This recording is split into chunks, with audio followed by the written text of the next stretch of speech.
Bonjour, nous sommes aujourd'hui sur le parking de Caradisiac. Alors c'est pas très fun, mais il y a une bonne raison à ça, c'est qu'aujourd'hui on reçoit dans nos bureaux un pilote automobile, et pas n'importe quel pilote, puisque c'est un champion du monde, et en plus c'est un champion du monde français. Alors des champions du monde français de sport automobile, il n'y en a pas 1000, il y en a 4.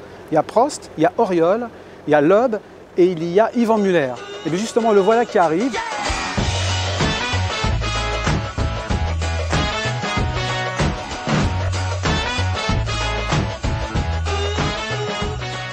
Alors c'est une interview qui est un peu particulière, c'est qu'on n'a pas demandé à nos journalistes spécialisés de vous interviewer, mais on a demandé à nos forumistes. Caradisiac a un forum, le forum de Caradisiac s'appelle Forum Auto, et ce forum, c'est la première communauté automobile en France, et c'est l'une des premières communautés automobiles au monde. Il y a 20 000 messages chaque jour, 20 000 qui sont déposés sur notre forum, donc ce sont des utilisateurs de voitures, mais ce sont aussi des fans pour certains de sport auto. Et il y a une semaine, on a déposé un message sur notre forum en disant « On reçoit Yvan Muller, est-ce que vous avez envie de lui poser des questions? Est-ce que vous avez envie de venir le voir ?» On a reçu des centaines de questions. Certains d'entre eux pouvaient se déplacer jusqu'à nous. Ils sont 3 et on va aller leur rendre visite et puis vous allez échanger et discuter avec eux. Très bien. On y va ?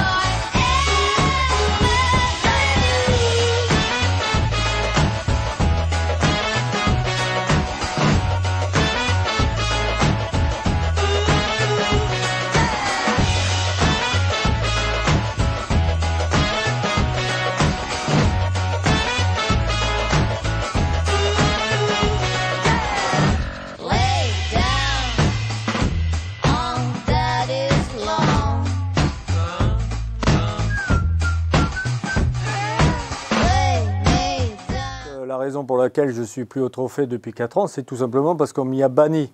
Le promoteur de ce trophée m'a envoyé une jolie lettre recommandée il y a 4 ans maintenant, m'expliquant que le trophée Andros était sur invitation et que je n'étais plus sur la liste des invités. Donc voilà, c'était la seule solution qu'il avait pour m'empêcher de gagner et favoriser certains autres de gagner. Donc voilà, voilà pourquoi j'y suis plus, mais en même temps ça ne me manque pas plus que ça parce que malheureusement il y a de moins en moins d'intérêt d'y aller.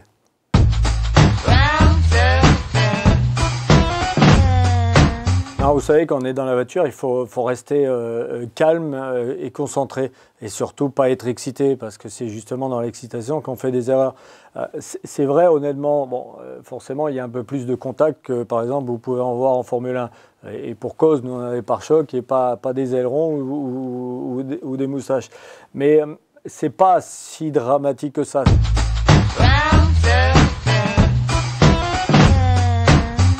Dans cette période de l'année, c'est toujours délicat de savoir comment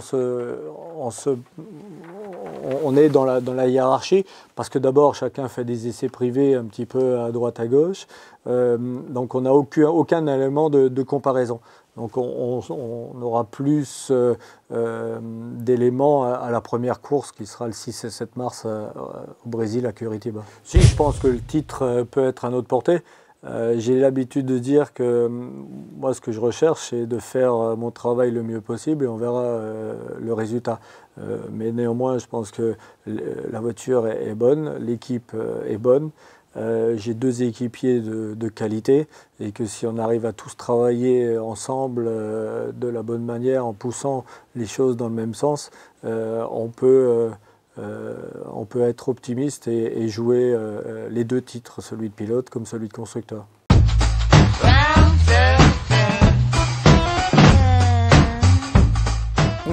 J'en pense que c'est courageux, mais c'est courageux, ouais. Parce que reprendre la F1 à 41 ans, après 3 années d'interruption, mais je suis sûr aussi qu'il y arrivera. Parce que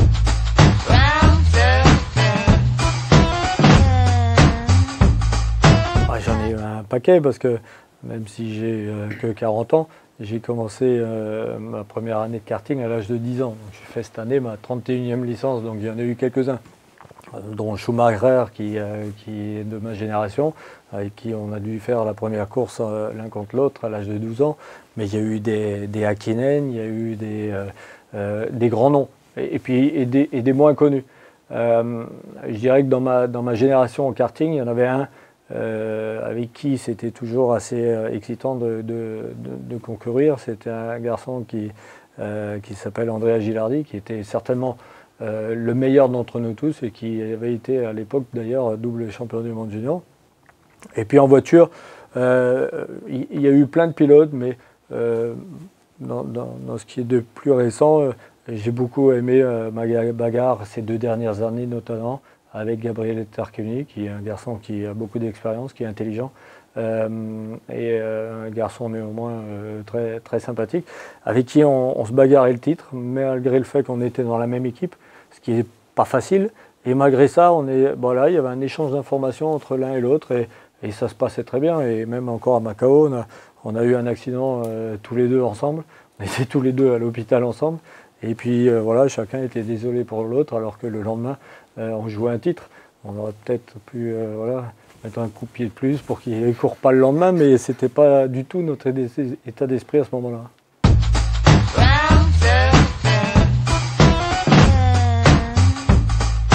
Ah oui, moi j'ai eu la chance de voir courir Senna en kart, déjà, à ses débuts, ou d'ailleurs on ne l'appelait pas Senna, on l'appelait Ayrton da Silva, parce que son nom total c'était Ayrton Senna da Silva, et c'était déjà un funambule, un extraterrestre sur un kart. Il faisait des trucs que les autres n'arrivaient pas à faire. J'étais tout minot, et je le regardais rouler, et rien que d'en parler, là j'ai les poils qui se dressent sur la peau parce que c'était exceptionnel. Ce type était pour moi le plus grand des grands. Bon, voilà, ce qui lui est arrivé est dommage, mais je pense qu'il serait bien plus que 7 fois champion du monde à l'heure actuelle s'il était toujours en vie. C'était un extraterrestre, un type exceptionnel.